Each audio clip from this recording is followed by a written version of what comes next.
I envy cats. While I'm struggling with the decision of whether or not to take in my mother-in-law, Megan, my cat lies there on his back, purring softly in his sleep. He's just so cute, whether he's eating or using the litter box, it's almost unfair. Even though he never comes when called, he always snuggles up to me when I'm crying, and I think that's unfair too. He's really good at getting people to do things for him, and I envy that so much. But it's because of such a free-spirited creature that we became a family. This is a story of the stormy time when our family gained one more person and one more cat. I'm Jennifer. I'm 35, working in the service industry, raising my 7-year-old son, Andrew. I work shifts, including weekends, and it's a busy life. My husband, Mike, who is 2 years older, also works in the service industry. Andrew has been attending a childcare center since he was 1 and now goes to after-school programs. The rule is that whoever has the time picks him up. We share household chores, and sometimes Mike makes dinner and waits for us. It's a loose rule that could quickly lead to trouble if either of us slacks off, but we've managed well so far because we're both serious by nature and grew up with working parents. Andrew is a very good boy, not just because I'm his parent, and he's never caused major trouble at the childcare center or school. He's introverted and doesn't have many friends, which always nags at me. But because he's been going to school without complaint, I haven't pursued it deeply. Although I am slightly worried about his introverted nature, our family relationship is good, and we live peacefully. However, lately, there have been issues with Mike's family. One weekday afternoon, on my day off, I was cleaning the house, leisurely thinking about how to spend the day. Then the doorbell rang, and 2 women's faces appeared on the screen. At first, I thought it was an insurance or religious solicitation, but I realized it was worse than that and sighed. Reluctantly, I opened the door, and a hand with long fake nails grabbed the door tightly. "Hello, Jennifer." "Hello." Blinking with eyelashes that looked like they could make a sound, Stella, my brother-in-law's wife, 3 years older than me, smiled. I reluctantly smiled back, and Stella pushed an elderly woman in front of her. "The thing is, I'm having lunch with friends today. So please take care of Megan until evening." "Again? You can't just drop this on me." I almost said I was troubled but stopped myself. Megan averted her eyes and looked down. Stella didn't care about our reactions. "Well, she's annoying, and everyone holds back because of her. You're free anyway, right?" "Thanks." "Hey!" Without waiting for my agreement, she left Megan and quickly went away. An awkward silence fell between Megan and me. "I'm sorry, Jennifer," she muttered apologetically, still looking down. "It's not your fault, Megan." I couldn't take it out on her, so that was all I could say. For about 3 years now, my brother-in-law Brian's family has been living with Megan at my in-laws' house.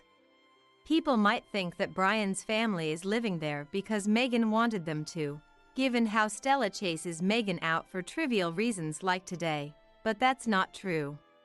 3 years ago, Brian was laid off due to poor business performance at his workplace. Stella had been a housewife since they got married, and they had a daughter, Alice, who was in the 6th grade.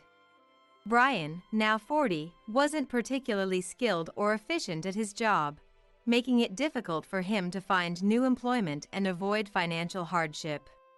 So, they moved in with Megan, who had been living alone in her large house since her husband passed away.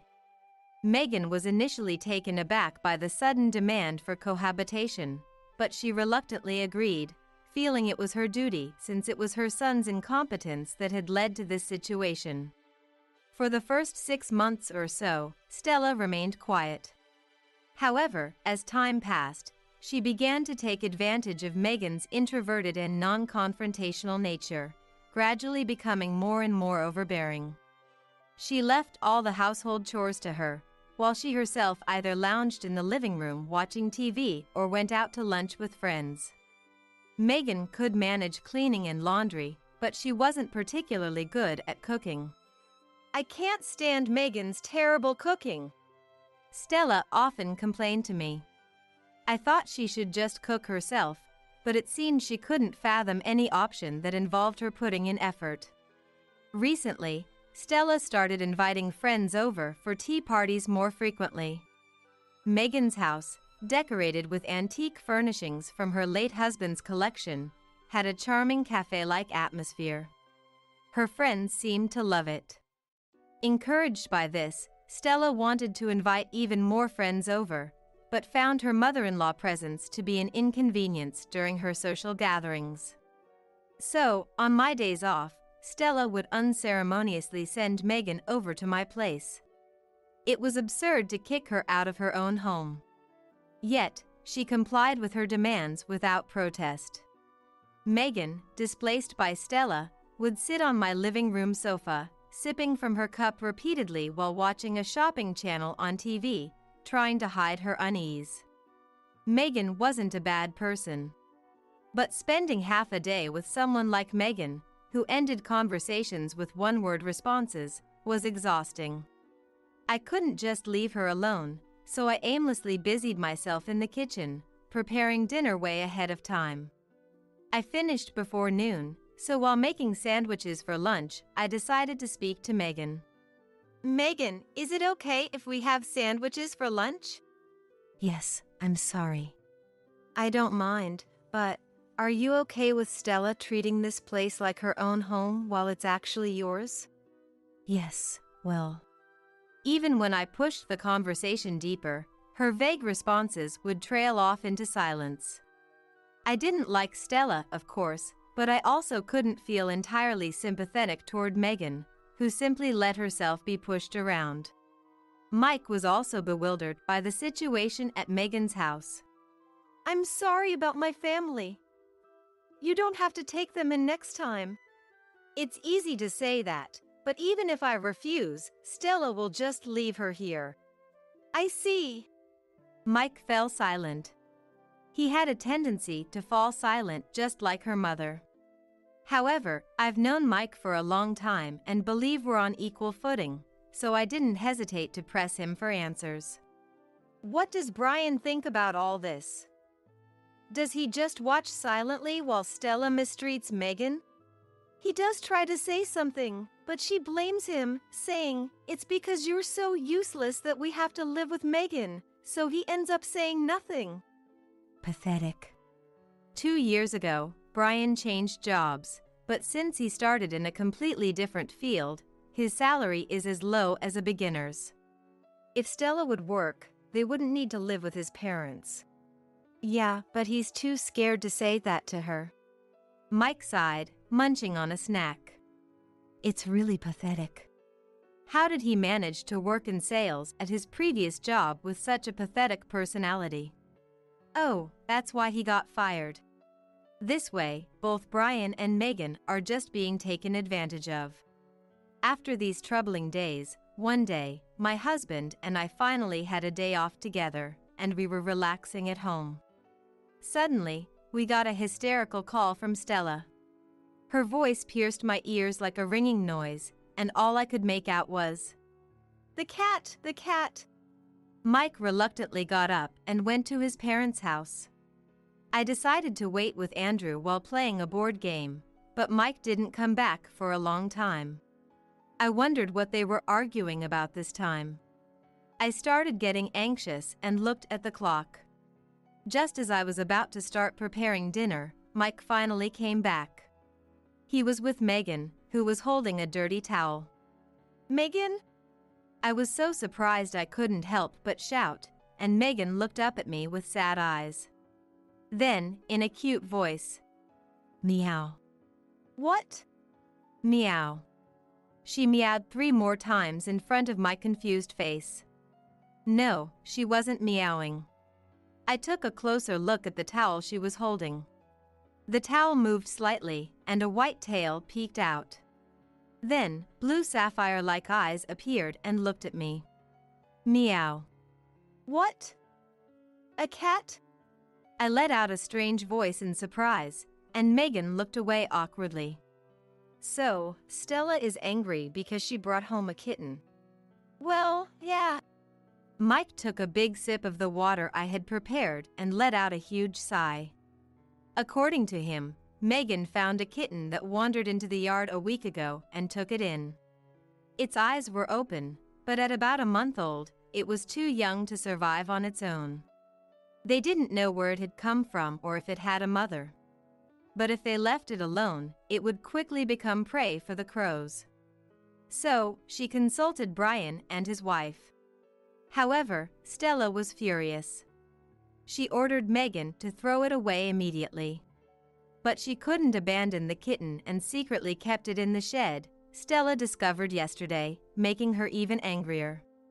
You touched that filthy cat, so you should stay in the shed too, she said, and made Megan spend the night in the shed. And this morning, Stella called us to take care of the cat and Megan. Seeing her and the kitten wrapped in a blanket in the shed, Mike couldn't hold back his anger. Stella's argument was that she didn't want the cat dirtying her stylish, beautiful home. Unusually, Megan stood her ground. I'll clean and take care of it properly, she pleaded, but Mike. This is my mother's house, so if you can't respect her wishes, you should leave, said angrily, and she kept cursing and refused to listen. Stella, who completely misunderstood that the house belonged to her, and Brian, who didn't admonish his wife, finally made even the usually mild-mannered Mike furious. He cursed at Brian and his wife, and in his rage, brought Megan and the kitten home with him. It was all so horrible, I was at a loss for words. I'm really sorry for doing things without consulting you first. But I just couldn't leave Mom in that place. There's no way around it. I may not be fond of Megan, but I'm not so heartless that I would leave her, an innocent woman, stuck in a storage room. I get why Stella would be upset about suddenly bringing a cat home. But that house is not theirs. You should just kick out Stella and her family who are freeloading there. I told Mom the same thing. But she wouldn't listen, saying it's Brian's fault for being unreliable and that it would be unfair to Alice if they lost their home. No way. Sure, if Brian and his family got kicked out, they'd be in a tough spot, and his daughter Alice would suffer. But that doesn't justify Megan being pushed out of her own home. Brian is a grown man. He should take responsibility for his own situation. As I stood there in silent confusion, Mike pleaded with such intensity that he nearly bumped into the table. Jennifer, I know you have issues with my mom. But please, I'm begging you. I want to take her in. I can't bear seeing her neglected and weakened by Brian and his family. I'll minimize the burden on you as much as possible, please. Mike. Mike's voice trembled as he begged for my forgiveness. Mike, who was usually so silent and reserved, was desperately pleading with me. It wasn't fair. How could I possibly refuse him when he was like that? I stood up quietly and left the living room. In the hallway, Megan and Andrew were looking at a cat sleeping in a cardboard box. I'm sorry for the trouble. Huh? Megan murmured softly, not taking her eyes off the cat. I'm sorry I caused trouble for you and Stella by wanting to get a cat. That's... I knew Stella would be angry, but I just couldn't abandon this cat.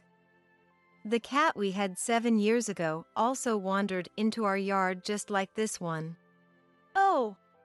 I remembered that there had been a cat at my in-laws' house that died just before Andrew was born. Mike had been taking care of it since he was in high school, and his parents had adored it. When this cat looked at me and meowed, I thought it might be the same one that had come back with a new coat. Even though that's impossible. She gave a sad smile. So that's why she didn't give up on it. She usually just did whatever Stella said. I felt a tightness in my chest at this first glimpse into Megan's heart. We'll find a new home for it. Until then, if I say we'll keep it in the shed, Stella should be okay with it. Megan picked up the kitten from the cardboard box and stood up. I had to say something. But before I could find the words, Andrew spoke. Let's live together. What? I couldn't help but voice my surprise at Andrew's suggestion.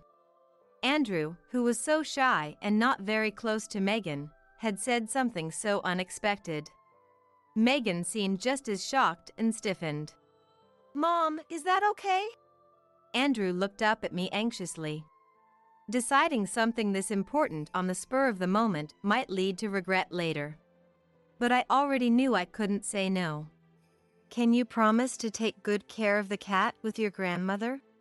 Yes. Andrew looked straight at me and responded firmly. It was the first time Andrew had ever shown such strong determination to do something.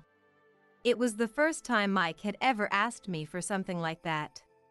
And it was the first time Megan had ever stood her ground on something. Really, like father, like son. But somehow, I felt that I could get along with Megan too. I had no choice. As Mike's wife and a mother, I had to make a decision. Megan, if you'd like, please come live with us along with the cat. The kitten meowed in response, surprising Megan. From there, everything happened quickly. When I told Brian and his wife that we were taking Megan in, they were surprisingly resistant. But their hesitation seemed to come from fear of being kicked out of their home, and when I assured them they could stay, they were overjoyed and agreed. They easily accepted the conditions that Megan would still own the house and that they had to maintain it and get along with the neighbors. They probably weren't thinking too deeply about it. While helping Megan move, Stella, with a sly smile. That's what you get for pretending to be a good person. Poor you. Whispered. I was exasperated by how nasty she could be, but I just played along and focused on what I needed to do. I did think it was wrong for her to be kicked out, but I kept quiet since Mike seemed to have a plan. Brian and his wife's daughter, Alice, a middle schooler, watched with a sullen face as Megan got into our car without saying a word. When Megan officially became a part of our family, she often sat in the corner of the room, looking either apologetic or uncomfortable. However, with the new kitten boldly running around the living room and getting into all sorts of mischief, Megan inevitably started spending more time in the living room as well. True to his word, Mike took care of everything around Megan. That said, Megan was healthy and capable of doing everything herself, and she took on the chores and laundry as a house guest. Megan was meticulous and loved cleanliness, so her room cleaning was impeccable. Having previously maintained an old and spacious family home all by herself, cleaning a modern, compact house seemed like no trouble at all for Megan. Even though we had a long-haired cat, there was hardly any fur to worry about. The garden, which quickly got overgrown with weeds, always had neatly trimmed grass, making the whole house look brighter. However, as Stella mentioned, cooking wasn't Megan's forte, so Mike and I continued to share the cooking duties. At first, I was unsure of her preferences in seasoning, so even preparing one dish was nerve-wracking. Noticing this, Mike divided the tasks. I took care of breakfast, and he handled dinner. He researched recipes from cookbooks and videos, ensuring the whole family could enjoy the meals, and cooked them every night. Mike's proactive efforts to keep his promise made him reliable, and I felt our relationship had improved compared to before Megan moved in. Andrew was completely captivated by the kitten and quickly became friends with Megan as well. Incidentally, it was Andrew who named the cat Bella. Thanks to Megan, he didn't have to attend after-school programs and spent more time with her. The quiet afternoons spent with Megan and the adorable kitten became a comfortable refuge for him. He started inviting friends over after school to show off the kitten and began sharing lively stories about school. Despite this, there was still a distant, cautious atmosphere between Megan and me, as if we were both trying to read each other's expressions. Conversations still didn't flow naturally, even when we were in the same room. Then, one day, I witnessed something surprising. That morning, feeling unusually thirsty, I woke up earlier than usual. As I headed to the living room for a drink of water, I found Megan already dressed and burying her face in the kitten's fluffy white belly. Bella, you're so cute. Why are you so adorable first thing in the morning? From Megan's mouth, which usually only uttered the bare minimum, words kept spilling out. As I watched in amazement, Megan lifted her face from the kitten's belly and our eyes met. There was a moment of silence. I was the first to laugh. I couldn't help it. Megan's face, covered in fur and filled with surprise, was just too funny. Megan, hiding her blushing face behind the kitten. "Please don't tell Mike," said. Getting to see this charming side of Megan made me feel more comfortable talking to her, even if the conversation didn't flow easily. Perhaps because she had been caught in her most embarrassing moment, Megan gradually started to joke around a bit. Over time, the wall between Megan and me disappeared, and by the time half a year had passed since she moved in, we had all settled into life as a family of 4 with 1 cat. Life with just the 3 of us wasn't bad, but since Megan and the kitten arrived, I felt there was more laughter and relaxation in our home. It really felt like all's well that ends well. Meanwhile, you'd think Brian's family would be happy without the gloomy Megan, but that didn't seem to be the case. Nearly a year after we started living together, Brian and his wife suddenly showed up at our house. "Could you return Megan to us already?" "What?" Out of nowhere, with a face full of entitlement, Stella demands Megan's return, leaving both Mike and me, and even Megan herself, utterly confused. "Hey! You kicked Megan out in the first place, didn't you?" "Don't use such violent words. It makes us look like the bad guys." Stella denies with a half-smile, which only makes my anger flare up. "You two are truly the bad guys." "Well, Megan was the one who brought home a cat without consulting the family. You. But I'll forgive her for that now." "Megan, wouldn't you rather come back to your own home instead of living cramped up in this small house?" Megan looks up at Mike and me with a troubled expression. A year ago, I might have been annoyed that she couldn't speak her mind. But now, knowing Megan's character, I understand that it's not that she doesn't want to live with us, she's just being considerate. "Megan, don't listen to these selfish people. They probably just can't keep up with the housework, or maybe Brian lost his job again and they need money, right?" When I bring up Brian, his shoulders jerk up. "How did you?" Did I hit the nail on the head? Seems I was right. There's no way they're coming to take Megan back out of pure goodwill, not after treating her like a burden all this time. "Hey! How useless can you be?" But... Stella, with a scary face, jabs the unreliable Brian in the side. Then she turns to us, adopting a smug posture. "That's right. Brian got fired again because Megan failed at raising him. So you take responsibility." "Are you nuts? Blaming a 43-year-old man's actions on someone else?" "Shut up!" Stella glares at me with bloodshot eyes. Then, in a tone I've never heard before, she pleads with Megan sweetly. "Megan, the house is in chaos because you haven't been cleaning. You don't want your husband's precious collection to get dirty, do you?" "We're not asking you to work and earn money. Just like before, if you could just hand over your pension as living expenses." "Please?" "But..." Megan falls silent, looking troubled. Sensing Megan's distress, Bella, who has grown into a full-grown cat, walks over with a cute meow. Stella's eyes light up. "Wait, is this that filthy kitten? She's so cute now." It's no wonder Stella is excited.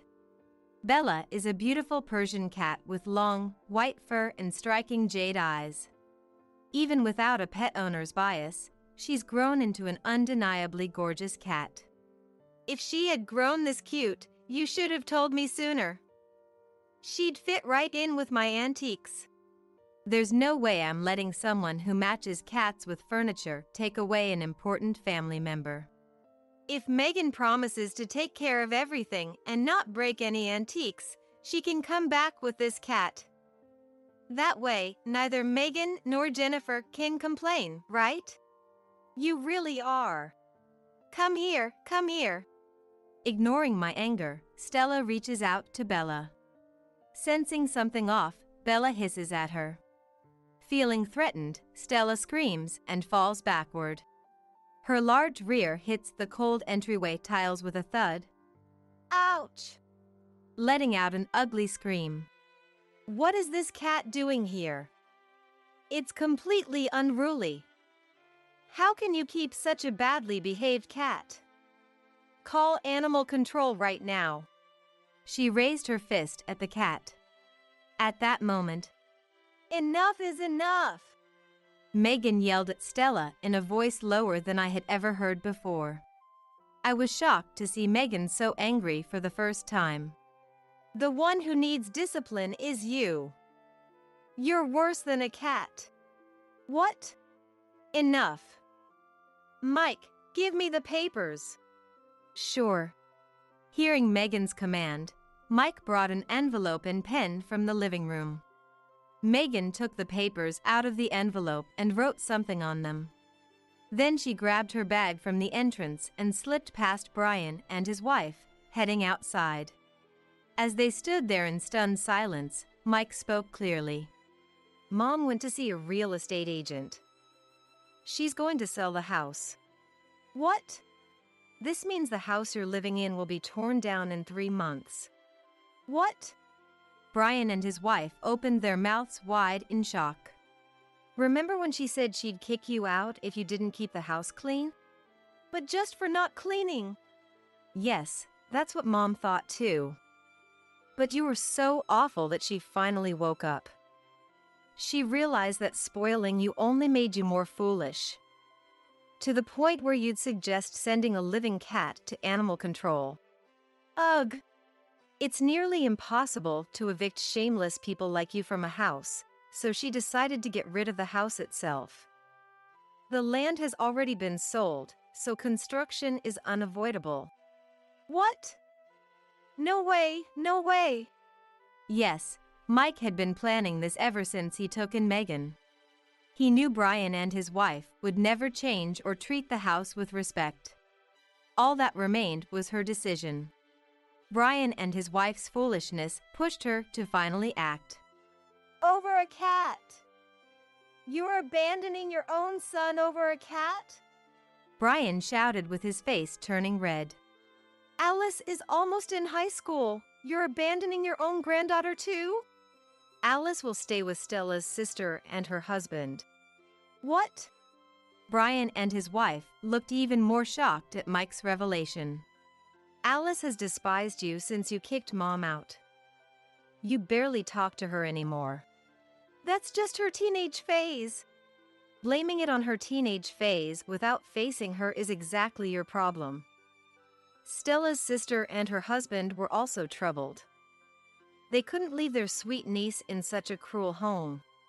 Stella looked pale and wanted to say something. But no usual vulgar words came out. Mom will cover Alice's school and living expenses. You just worry about yourselves. You're being evicted next month. Oh, no! Mom has no reason to support you anymore. You'd better go home and start packing. Mike pushed the 2 dazed people out. After a while, Megan returned home with a refreshed look. I thought she might be shocked about demolishing the house. Actually, those antiques were a pain to clean and handle. But she smiled and said, of course, Brian and his wife didn't want to leave their in-laws' house and held out until the very last moment. However, Mike's burly friends packed up their belongings and took them to a storage unit. They left the couple at a nearby motel. Since both of them are still of working age, they should be able to find a job, even if it's day labor, and eventually rent an apartment. Thus, from living with Megan to dismantling the in-laws' house and supporting his niece, Mike's plan was executed perfectly. I was enamored with the reliable side of usually quiet. Now, even he is completely obsessed with the cat. Bella, your belly is so fluffy like angel wings today. Meow. Why are you so cute? Are you an angel who descended to Earth? Meow. There is no trace of the silent, cool Mike when he buries his face in Bella's belly and closes his eyes with a happy expression. I wondered if he didn't send Brian and his wife to hell for our sake, but for the cat. Maybe I raised him wrong. Megan, watching from the side, is fed up. No, you're just the same. Thanks to Bella, every day is fun. Andrew laughed cheerfully. Well, I agree with that. Bella is Megan's savior and the idol who brings more smiles to our home. It's hard to imagine a time without Megan and Bella. Meow. Bella meowed with a smug look as if to say, of course. Today, too, our family is enjoying happy days surrounding our pure white cat. You should get a divorce immediately. When we tested your daughter, I have to tell you this as a friend. After saying that, Paul revealed something shocking. His words left me stunned and unable to hide my agitation. What? What do you mean? Paul is a pediatrician.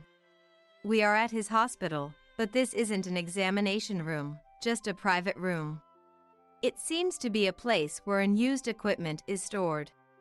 Paul brought me here and strongly suggested I get a divorce. But more than that, he revealed an astonishing fact about my daughter, Kate. Listening in disbelief, I saw Paul steady his expression as if he had made up his mind. This might be hard for you to hear, Rebecca, but please stay calm and listen. Later, I filed for divorce as Paul advised. Due to a conflict with Tom at that time, I had to hastily move out.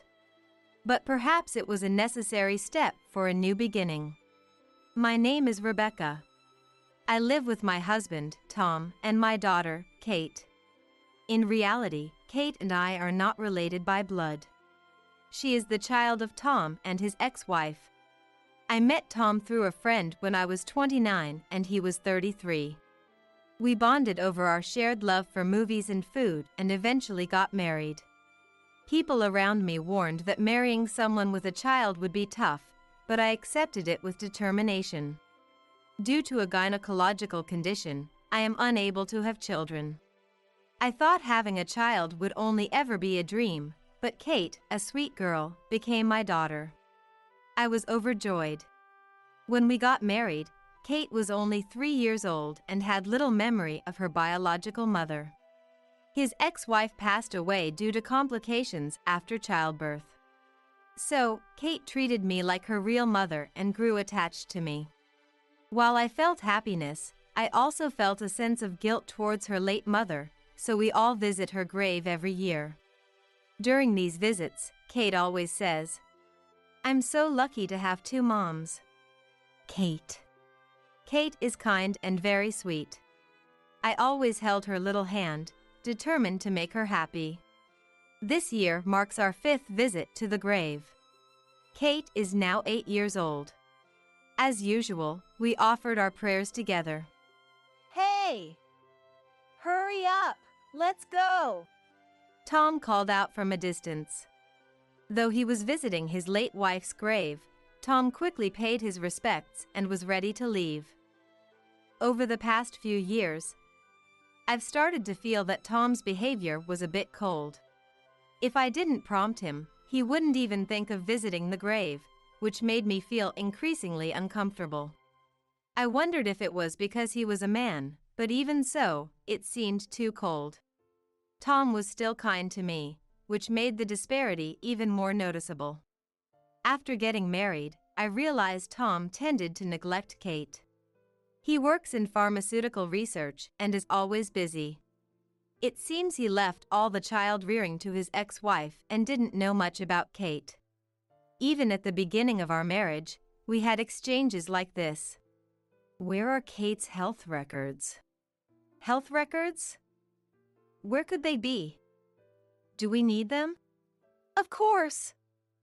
They contain important information about her birth and vaccinations.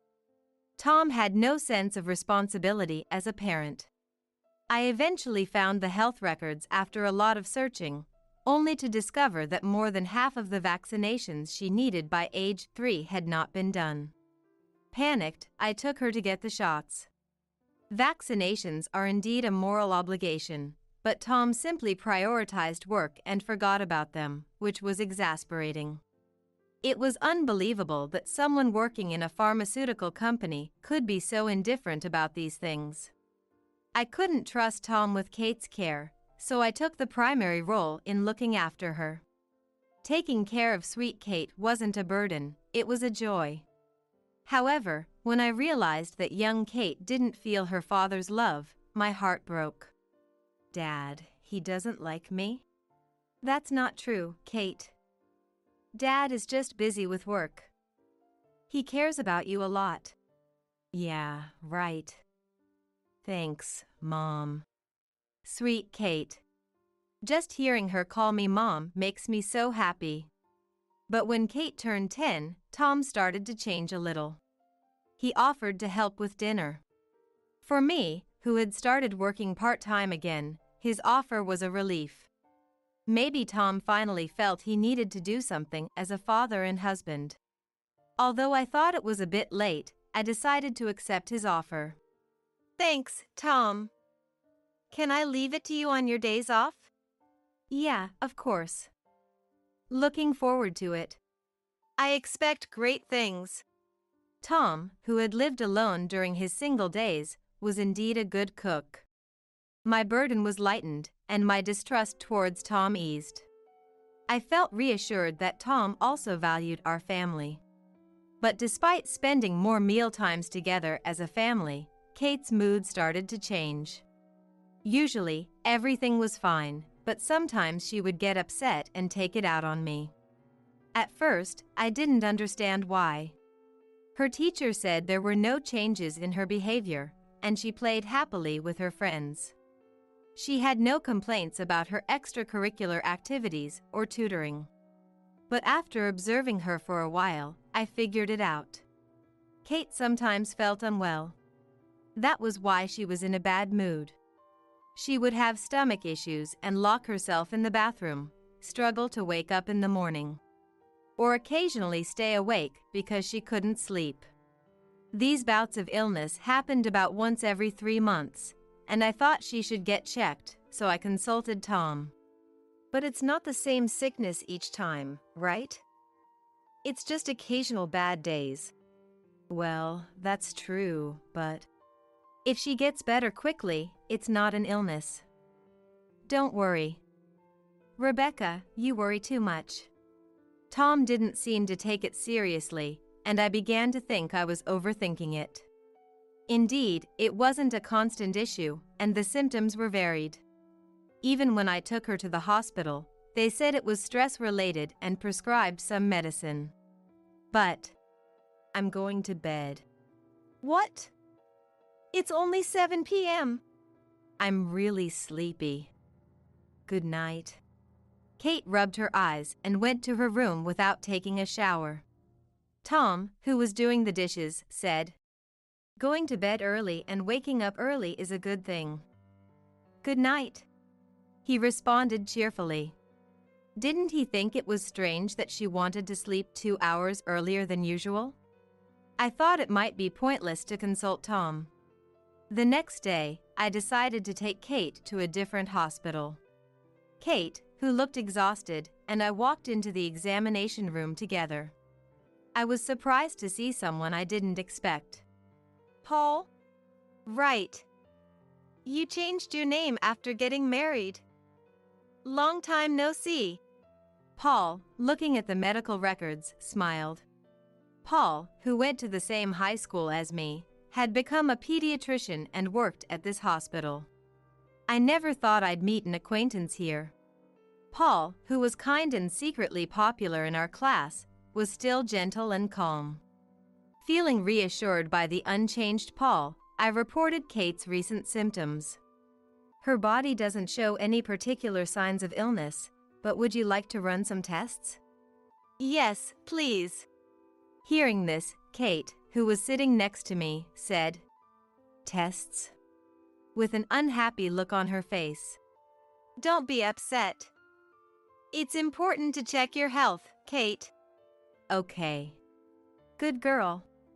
Although she was almost 11, she was still just a child. Kate smiled innocently at my words. Paul also smiled at our interaction. You know, you two really look alike when you're together. What? You're like two peas in a pod. Hearing that, Kate and I exchanged glances. Even though we're not related by blood, we've grown to resemble each other as a family. It filled me with a warm feeling. Both Kate and I felt glad we came to the hospital today. The tests were over, and we were told to come back for the results later. Paul, at the end, said, If any symptoms bother you again, please come back. That made me feel reassured. However, in the end, the test results showed no abnormalities. Even after that, whenever Kate felt unwell, we would go to this hospital. Each time, Paul would conduct tests, and each time, the cause would remain unknown. Paul's expression grew more concerned with each visit. A child feeling unwell once every few months isn't unusual. Doing tests each time seems like a hospital scam, don't you think?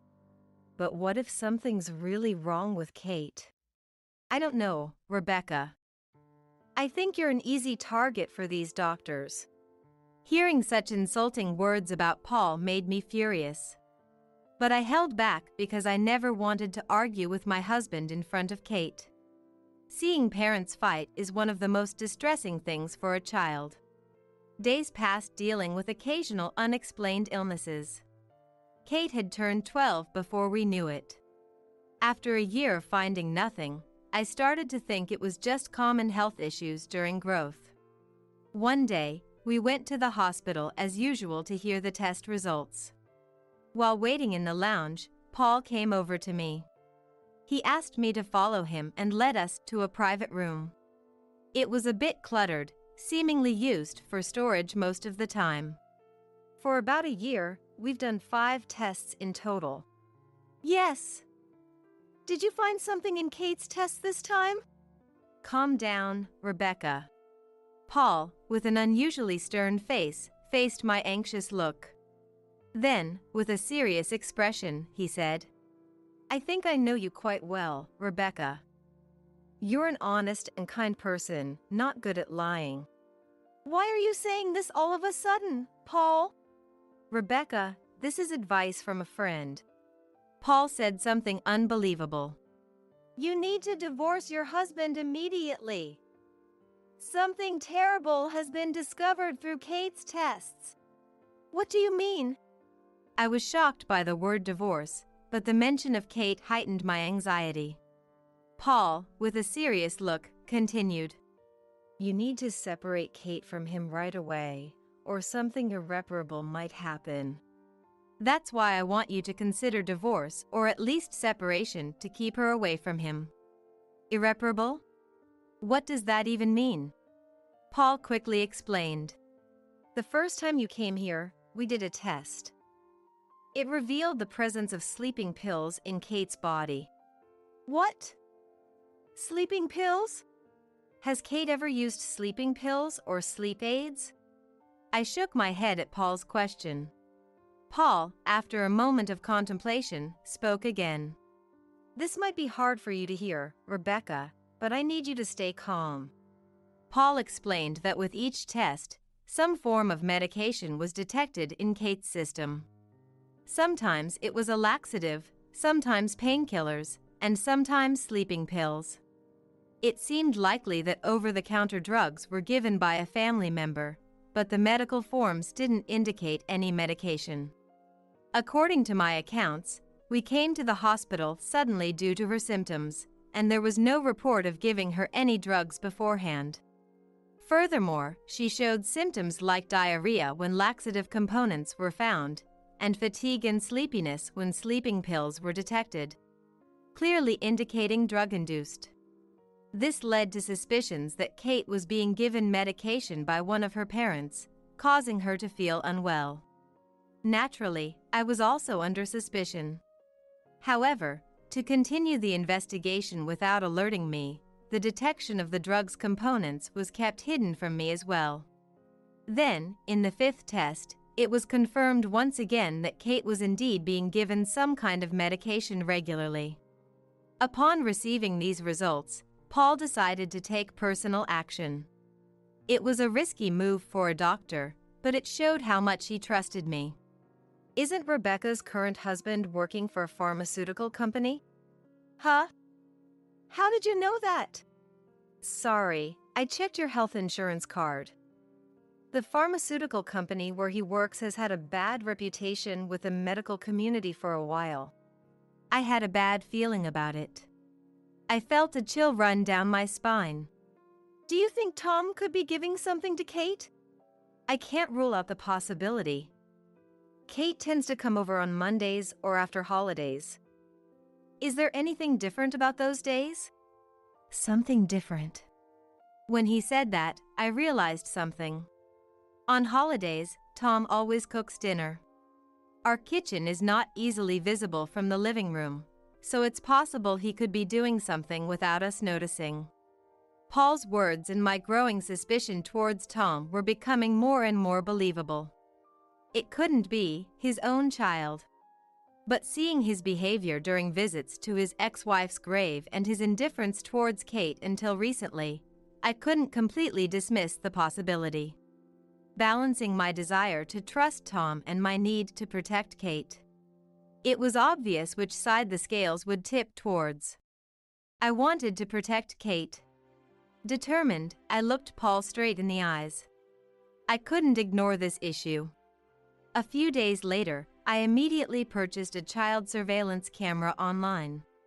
I decided to use it to monitor Tom's actions in the kitchen. I camouflaged it with a box to avoid detection by Tom. Honestly, I had hoped it wouldn't capture anything suspicious. My feelings for Tom hadn't changed, and I wanted to believe he wouldn't do such a thing to his own daughter. But that hope was shattered a month later. One night, Kate experienced some abnormal symptoms. She had an upset stomach and kept running to the bathroom. Sensing something was wrong, I quickly checked the surveillance camera. What I saw was horrifying. Tom, preparing dinner as usual on the weekend. Taking something out of his pants pocket when he thought we weren't looking. A small bottle containing some kind of powder. He put it into one of the dishes. It was Kate's special soup bowl. Mixing the powder into the soup, his expression was not clearly visible from the camera. A mix of disbelief and anger surged through me. How could he give Kate something harmful? After saving the video, I went to the freezer. Since Tom cooked, we had been freezing Kate's leftovers. Frozen packs of Kate's soup. The remnants of that powder should be there. I made sure to push it further back to avoid Tom finding it. This was advice from Paul. Video alone would only be circumstantial evidence, so physical evidence was also needed. I calmed myself and prepared a glass of water for Kate, who had just come out of the bathroom. "Are you okay, Kate?" "Yeah. This happened before, right? Maybe my stomach is just sensitive." "Yeah. Maybe." Kate, looking exhausted and drinking the water, seemed in pain. I didn't want to hurt Kate by letting her think it was her own body's fault. I firmly vowed to protect her from harm, even if it was her own father. I gathered all the evidence and prepared to confront Tom. On Saturday, as soon as Kate went out to meet her friends as planned, I seized the moment to speak to Tom. What? You said you had something important to talk about. Before that, I questioned Tom, who was sitting on the sofa with his usual expression. Tom, are you hiding something from me? Not just from me, but from Kate too. Hiding something? What do you mean? For a moment, Tom's eyes flickered. I didn't miss that and said, "Take a look at this." Pulling out my smartphone. I had recorded the footage on my smartphone. The screen showed Tom putting something into a powder. Tom was shocked when he saw it, and I spoke in a firm tone. What is this? What are you giving to Kate? It's a misunderstanding. This is a supplement. A sample from my workplace. I had anticipated such an excuse. But to say it so smoothly. He must have been thinking about how to get away with it even if he was found out. Clenching my teeth, I said, "Lies won't work. I've already had that meal preserved and analyzed." Preserved? Rebecca, what are you doing? A laxative was found. Tom, are you giving laxatives to a child as a supplement? That is. Tom's eyes darted even more. Feeling anger towards Tom for trying to lie, I said mercilessly, "Excuses won't work. We've been finding substances in Kate's tests at the hospital." What? Rebecca, you said the tests were clear. That's why So you continued mixing the drugs? Tom fell silent at my loud voice. That silence was like admitting to it. I wasn't lying when I said the tests were clear because that's what I was told. Maybe I should be grateful to Paul for this. Thanks to him, I could face Tom without any hesitation, even though I'm not good at lying. I asked Tom the most important question. Why are you doing this? What do you gain from it? Knowing he couldn't talk his way out of it anymore. Tom took a deep breath and said something unbelievable. "You're exaggerating, Rebecca. I just did a little experiment on Kate." What? An experiment? What I gave to Kate was a trial product my company is developing. It's like a clinical trial. I couldn't understand what Tom was saying. He didn't even look apologetic, so he might not think he did anything wrong. My face turned pale. You were giving that to Kate? Calling it that is rude. It's a new drug packed with our latest technology. It's a good thing to give it to her. A good thing. I pounded the table in frustration. You gave her laxatives and caused diarrhea even though she wasn't constipated, gave her sleeping pills and disrupted her routine. And you call that a good thing? Calm down. This is a necessary human experiment. Human experiment. Tom's laughter scared me. Maybe I was dealing with a truly dangerous person. A feeling of fear welled up. But I had to be brave. If I lost here, Kate would be in danger. An experiment? You just said you did an experiment on our daughter. That's right. It's hard to tell how much works with just animals. We could recruit for clinical trials. But that's expensive and time-consuming. With my own daughter, I can monitor her regularly and there's no added responsibility. It's an easy and cheap method, right? My body was trembling. It wasn't from fear. I was shaking with anger. I couldn't believe that Kate had suffered so much because of this. Don't be ridiculous. Tom, you aren't even a parent. You aren't even human. That's too much, Rebecca. The Tom standing in front of me no longer looked like a person. He reached out to me with a sickly sweet voice. I love you, Rebecca. That's why I never gave it to you. You knew it was dangerous, so you didn't give it to me? Then why did you give it to Kate? Because Kate is my daughter. It's only natural for a daughter to help her father with his experiments. His words were treating our child as his property. This man isn't a father. He's not even human. There's no point in saying anything more. I handed Tom the papers I had been hiding. This is pointless. Let's get a divorce. A divorce? Of course, I'll be taking Kate. With all this evidence, there's no way you'll get custody. And you just gave another damning statement. I showed him the divorce papers along with a hidden voice recorder. When I pressed play, Tom's horrible words filled the room again. I stopped it quickly, not wanting to hear more than necessary, and for the first time, Tom looked shaken. No! I don't want a divorce. Now he doesn't want a divorce? I looked at Tom with cold eyes. I've already signed my part. Now you sign it too. But I love you, Rebecca. I don't love you anymore. I said it firmly. There's no love left for Tom, who has only hurt Kate. It will be hard for Kate from now on. But I can't leave her with someone who talks about human experiments. No, Rebecca. Don't cry. Just sign it. As Tom started crying, I felt my emotions growing colder.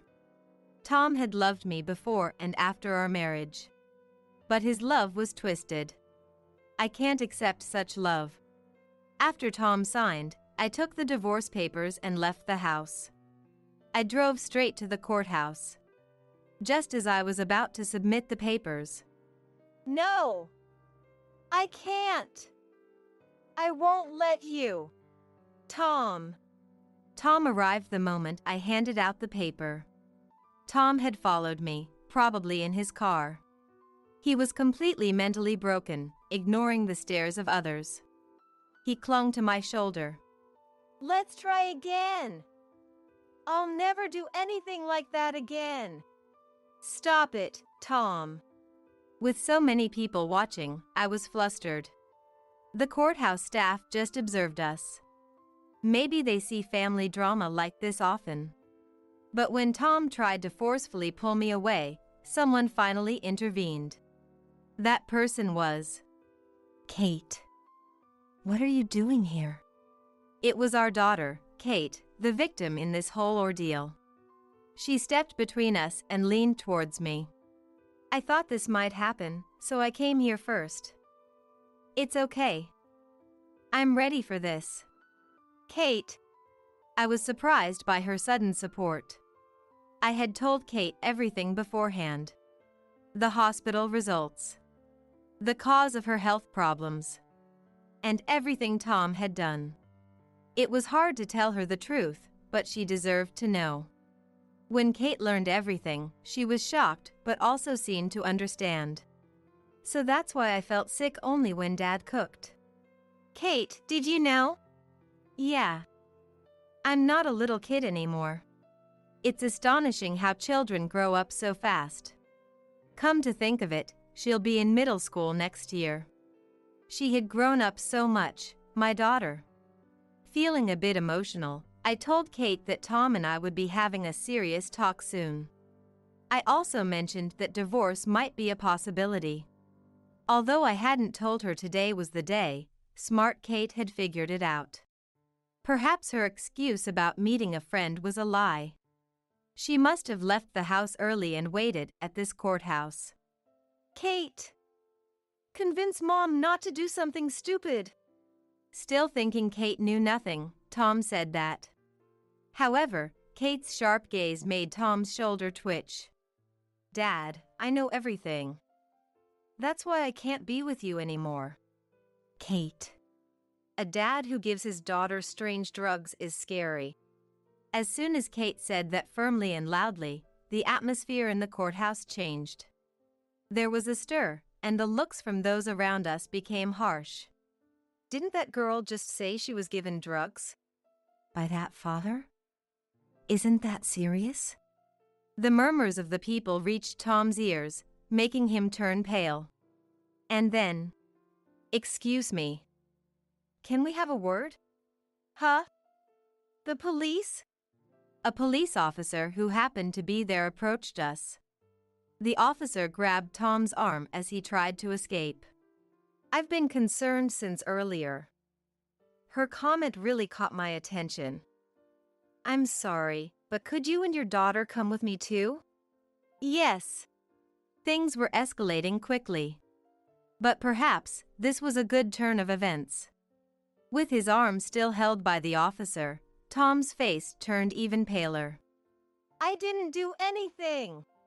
"We'll hear more at the station, so let's go." "Okay." With the stern officer glaring at him, even Tom couldn't resist. He silently began to walk beside the officer. Once quiet, Tom was put into a different police car from us and taken to an interrogation room. Kate and I spoke with another officer and submitted evidence. The hospital was also contacted, and Paul cooperated with his testimony. It became increasingly difficult for Tom to escape the situation. Tom was eventually arrested. The interrogation took several days. During that time, I made sure to submit the divorce papers again. I was relieved to gain custody smoothly. Tom had done something truly unforgivable.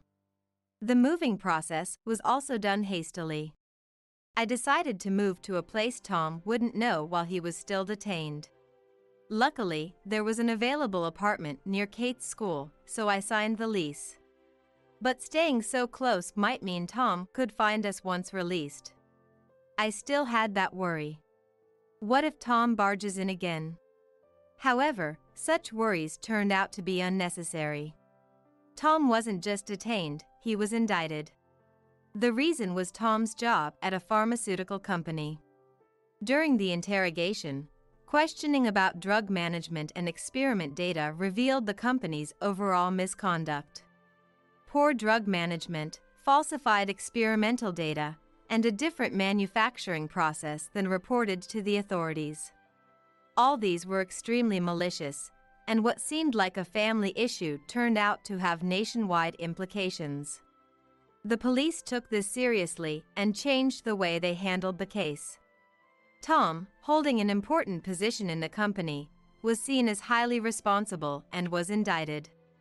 The scandal at a major pharmaceutical company became big news and was sensationally covered by the media for a while. I could only watch in stunned silence. In the end, Tom was fined and sentenced to 2 years in prison. I felt genuinely relieved that I had divorced him before it came to this point. If Paul hadn't urged me to get a divorce back then, our family might have been stigmatized for having a criminal in the family. I feel bad for Tom, but I didn't want to be involved. I can't thank Paul enough for his advice. I felt relieved, but there was one problem. Our household income suddenly dropped. Regrettably, our family had been relying on Tom's high income. I'm taking him to court to ensure he pays child support, but I never know when he might stop paying. I also looked for a full-time job, but it was hard to find one quickly. We were facing financial hardship. Just when I was feeling hopeless about our financial future, I got a call from an unexpected person. It was from Tom's mother, my mother-in-law. My mother-in-law, Sarah, lives alone far away. She's always been a rather cold person who doesn't involve herself much in her son's family affairs. When I attended family meetings as Tom's second wife, she never seemed very interested. I don't really know much about what kind of person Sarah is. Sarah spoke calmly on the phone. "I'm sorry, Rebecca. I'm really sorry Tom did that. No, it's..." Even though I did it to protect Kate, I knew that I had been the one to push Tom into a corner.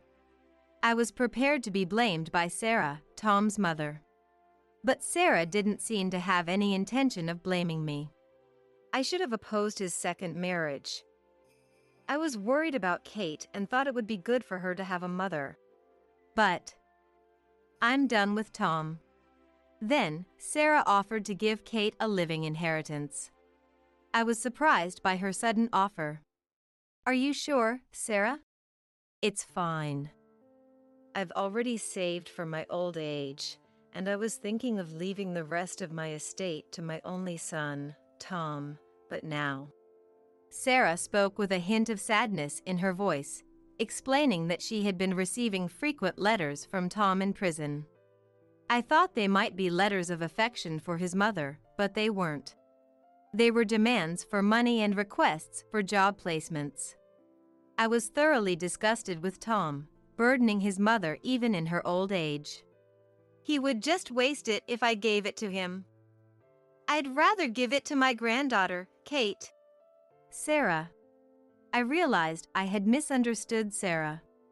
She seemed uninterested, but she genuinely cared. Of course, we'll keep this a secret from Tom. I'll tell him I used it all myself. Thank you so much, Sarah. I thanked her repeatedly. Of course, I couldn't rely solely on this inheritance. I eventually found a full-time job and started anew. Apparently, after Tom was released, he tried to find Sarah, but she had already moved into a nursing home, so he couldn't locate her. No wonder. I was the one who arranged her admission. We also moved for the second time when Kate started middle school. Everyone in town knew about the court troubles, so we decided to move far away. Kate was happy to move and start fresh in middle school. Now, Tom has no idea where either his parent or his wife and daughter are. It seems sad that he has been abandoned by both, but it's his own fault for trying to conduct inhumane experiments on his daughter. People who don't value their family won't be valued by them. It's as simple as that. Tom had to learn this lesson the hard way. And as the years passed, Kate turned 18. Kate had grown into a young woman and had already surpassed my height. Today, Kate is leaving home. Kate, who is heading to college in Boston, is about to start living on her own. Worried, I kept giving her advice at the door before she left. Kate gave me a wry smile. I'm going to be fine. Mom, you should focus on your own happiness. She leaned in close as if sharing a secret. I gave Paul a little nudge to ask you out. What? I trust him with you, Mom. Bye now. Kate laughed, waved, and walked out the door. Actually, since then, Paul has been looking out for us in many ways. Sometimes he takes us out for meals or gives us gifts. I was taken aback. Kate really has grown up. No, she's already 18. An adult. Her thoughtful words about caring for me made me happy. My sweet, considerate Kate. The memories of the time spent with my beloved daughter are enough to make me feel fulfilled. Feeling content, I looked up at the sky from the doorway. There, the clear blue sky stretched out endlessly.